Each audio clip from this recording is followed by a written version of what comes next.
In Montauk, New York, Maddie rushes out of her house when she sees her ex Gary use his tow truck to take away her car. It turns out the vehicle is getting repossessed because she owes property taxes on the home she inherited from her mother, and her sources of income are only bartending and Uber driving. Without the car, there are even fewer chances of paying that debt. Gary is mad at Maddie because she ghosted him, but Maddie still tries to flirt with him and says she's been thinking about him all this time. At first Gary seems to believe her, but then Maddie's late-night guest comes out of the house too. Maddie tries to pretend he's a cousin, but the guy begins getting affectionate, so Gary leaves with the car. Now Maddie has no choice but to rollerblade to work. On her way there, she sees Gary's tow truck parked nearby while Gary is inside a store getting food. She immediately uses the chance to unfasten her car from the truck and tries to drive away, but she forgets about the extra hook and now she's stuck there for Gary to see. When he comes out, he lifts the hook and calls the police. Moments later, Maddie is bailed out by a friend and rushes to work. At the bar, a guy tries to ask for a drink minutes before they're properly open, so Maddie ends up arguing with him to the point where the manager scolds her and sends her to do something else. While folding napkins, Maddie rants about her situation to her pregnant friend Sarah and her husband Jim. At that moment, Sarah finds an unusual Craigslist post. Two helicopter parents are looking for a woman in her early 20s to date their introverted 19-year-old son for the whole summer, and the payment would be a Buick Regal car. Maddie decides to apply even if she's older. The next day, Maddie rollerblades to the family's house, which takes extra effort because she has to make her way up an elevated road and a set of stairs. The Beckers ask some basic questions, and when they learn that Maddie is 32, they hesitate to hire her. However, Maddie quickly makes up a speech, saying that if the ad was still up is because all the other young girls failed them. So what they need is someone mature enough that will help their son gain experience in dating and guide him to become a proper man. The Beckers like the idea and explain the situation. Their son Percy is a 19-year-old introvert, the socially shy kind that doesn't talk to anyone unless it's online. He doesn't drink, doesn't smoke, and doesn't go to parties. The parents are worried that he is missing out on the teenage experience, and they want him to have fun, learn how to date, and build up his confidence before he goes off to Princeton. Maddie gets the job, but before she leaves the parents tell her that Percy mustn't know the truth. She must keep it natural to make him feel better about himself. After borrowing Jim's old van, Maddie puts on a seductive dress and shows up at the animal shelter Percy volunteers at, where she specifically asks for his help while she pretends she wants to adopt a dog. Percy shows her a dog named Milo while Maddie keeps flirting and throwing lots of innuendo to no avail. Then they go to the office to fill out her application and Maddie has to drag a small couch to the desk to keep on flirting, but the couch is too low and she doesn't cause a good impression. She keeps on flirting while Percy asks her questions, which makes him uncomfortable. He decides to end the interview quickly, but Maddie needs an excuse to keep on talking to him and offers him a ride home because she knows his address. When Percy wonders how she knows that, Maddie saves her mistake by saying it's on his bag. At that moment Percy's co-worker Crispin comes to see what's going on, and Percy takes the chance to say he's leaving early. Maddie follows him outside and finds him grabbing his bicycle, so she offers to give him a ride again and puts the bicycle in the back of the van to prove he can't say no. Once they're on the road, Maddie tries her best to carry on a proper conversation and makes a joke about Percy being her hostage. Between this and the creepy things in the back of the van, Percy is getting a little scared. When Maddie takes a different route, Percy tries to ask for help with his phone but Maddie takes it from him. Moments later, they arrive at Maddie's home and Percy assumes she's kidnapped him for real so he throws paper spray at her eyes. Crying out in pain, Maddie explains she just thinks he's really hot and that she had been trying to score with him. Percy can't believe it but he apologizes as he helps wash her eyes with a hose before they agree to meet again tomorrow for a proper date. The following evening, Maddie is waiting at a bar and sees Percy arrive wearing a suit with short pants because of the hot weather. The waitress asks for their order and Percy tries to get a soda, but Maddie changes it for a cocktail so he can learn to live a little. When their drinks arrive, Percy spits it out as soon as he takes a sip, and Maddie has to force him to drink more so he can learn to handle alcohol before college. She tries to keep up conversation again, but Percy is always shy and awkward. Suddenly they're uninterrupted by one of Maddie's ex-boyfriends, who brags about being married now and mocks Maddie for ghosting him. However, Maddie insults him with some good burns until he leaves. Afterward, Maddie and Percy go for a walk on the beach. Maddie asks Percy to go skinny dipping with him, but Percy refuses and an argument ensues. To distract him, Maddie starts undressing slowly to let him take a good look before she jumps into the water. Not wanting to be left behind, Percy soon joins her, and Maddie wraps her arms around him to try to get him in the mood. Suddenly a group of drunk teenagers appear on the beach and make fun of them before stealing their clothes. Maddie yells at them, and when the teens don't listen, she comes out of the water naked to throw sand at their faces and start beating them up. The teens defend themselves and Maddie gets kicked in her delicate area but she recovers quickly and body slams a guy, scaring the group into leaving. Then Maddie goes back to Percy, but he disapproves of Maddie's use of violence, which angers Maddie as she points out that it was self-defense and that Percy needs to learn how to stand up for himself. She also tries to get busy with him, but Percy explains he can't do it with strangers. He needs to have a connection first, especially for his first time. Annoyed and frustrated, Maddie leaves the water and dresses up before getting in the car, bringing Percy's things with her. A naked Percy follows her and demands to have his clothes and phone back, but Maddie only gives him his clothes before starting to back off. Desperate, a naked Percy jumps on the hood of her car and keeps asking for his phone, but Maddie doesn't care and begins driving with Percy still on the hood. When they make it to the road, their shenanigans get the attention of the cops, and Maddie worries about potentially losing her license. In order to lose the police, she dangerously drives past the incoming train. Afterward, the duo goes to Maddie's house, where she begins a dance for Percy. When Maddie asks Percy to hit her rear, he doesn't know how and ends up kicking her. Next, Maddie tries to dance on his lap, but Percy complains about the weight on his thigh, so Maddie switches their positions, moving him like a baby on her lap instead. Then Maddie asks again if he wants to get down to business, and when Percy begins explaining he wants to but he's too nervous because of his lack of experience, he suddenly begins feeling itchy.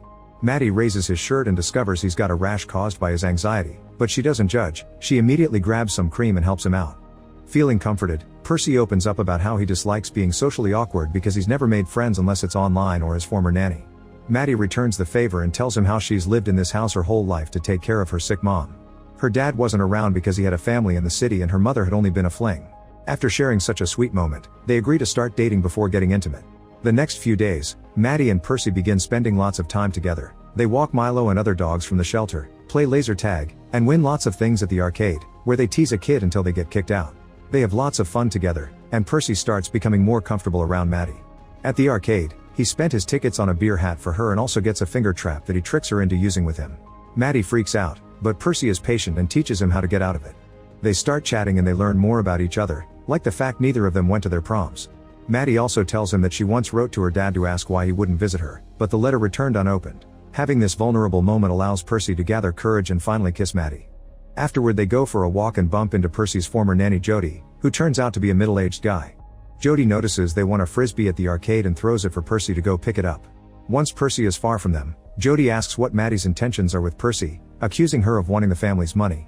Maddie says she only wants to date Percy and shuts Jody up by implying he wants the same thing. When Percy returns, Jody and Maddie just pretend to get along for his sake. Sometime later, Maddie hears someone ring the bell at her house and finds a man she doesn't recognize. It turns out they went to school together, and the guy acts as if they were super close, but Maddie barely remembers him.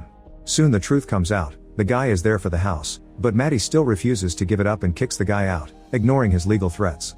Later that night, Percy picks Maddie up in a limousine so they could go to a fancy dinner they've planned as a way to have their own prom. In the car, they even exchange flowers.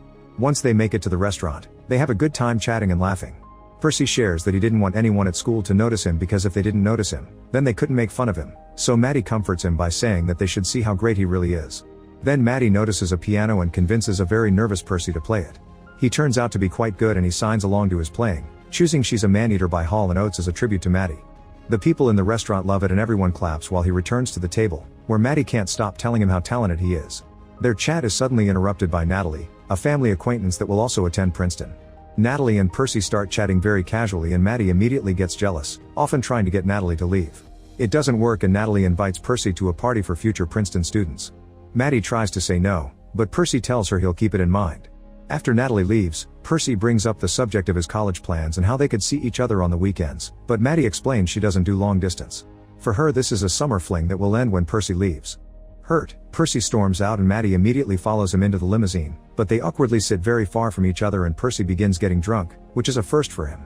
Suddenly Maddie notices they're going in a weird direction and Percy explains they're going to Natalie's party. It was Maddie who told him to hang out with school friends more, so if she doesn't want to attend, she shouldn't come. The limousine stops and Percy rushes into the party, dropping his flower in the way. After some hesitation, Maddie follows him inside only to lose him in the crowd. Maddie starts asking around for Percy, but all the youngsters judge her for being a grown woman trying to fit in with the teens and whenever she responds rudely, they threaten with recording her for social media. Eventually 2 girls inform her that Percy went to a room with Natalie. Worried that Percy may be having his first time with someone else, Maddie rushes upstairs and begins checking every room, getting disappointed that the new generation wasn't doing the dirty.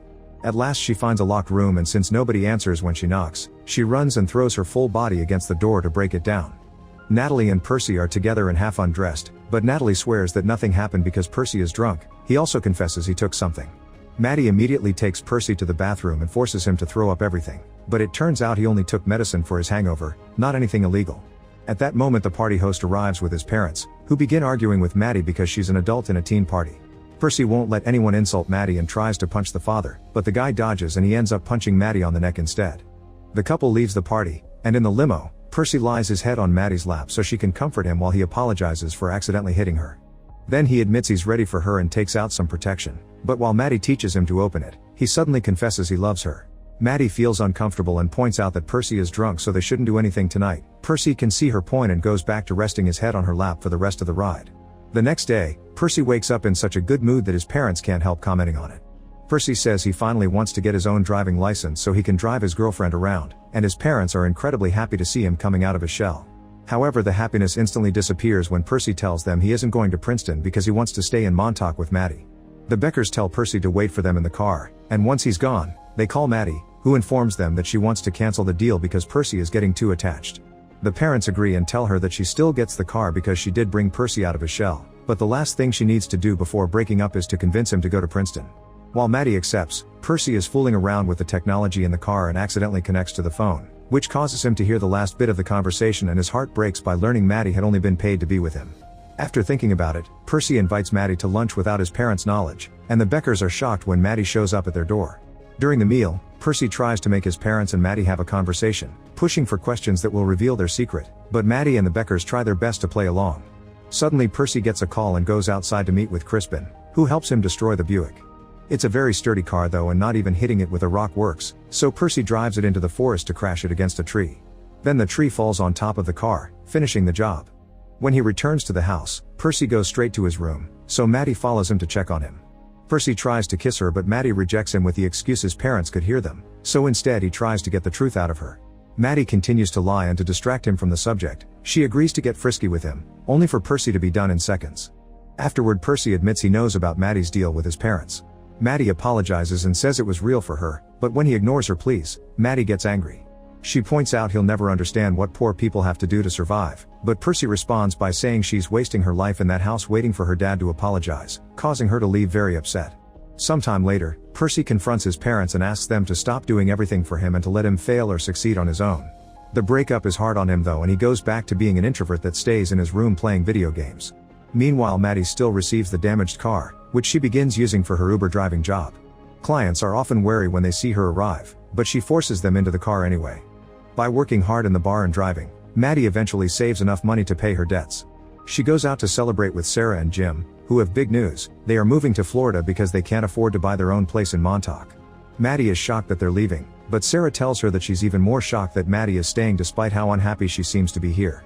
To prove she's actually doing well, Maddie takes a guy home, but she suddenly finds herself trying to know him better instead of getting frisky with him because she wants a connection. The guy finds Percy's finger trap and tricks Maddie into using it, but instead of his finger, he uses his banana, so Maddie kicks him out. The next morning, Maddie finds the letter and realizes that she needs to move on. She burns the letter, fixes the car, apologizes to Gary with a hug, and then decides to sell her house, but with a catch. She also wants to apologize to Percy, but he won't answer her messages, so Maddie begins looking for him everywhere. Jody and Crispin are mad at her and won't help her, but Percy's parents tell her he'll be at the Princeton mixer. Maddie goes there and apologizes as she explains their friendship was real, but when Percy ignores her and tries to leave, Maddie jumps on top of his car's hood. Taking inspiration from her past shenanigans, Percy begins driving around with Maddie still on the hood, hitting lots of things on the way and accidentally setting Maddie's jacket on fire. Panicking, Percy drives the vehicle into the sea to put out the flames and gets out of the car to help her.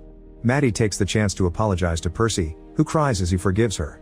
The duo stays on the beach and talks about their plans for the future. Percy is going to Princeton after all, and Maddie will be moving to California. Then they agree to stay friends. Sometime later, Maddie finally sells her house, but in a way that is going to Sarah and Jim so they don't have to move and can raise their child here.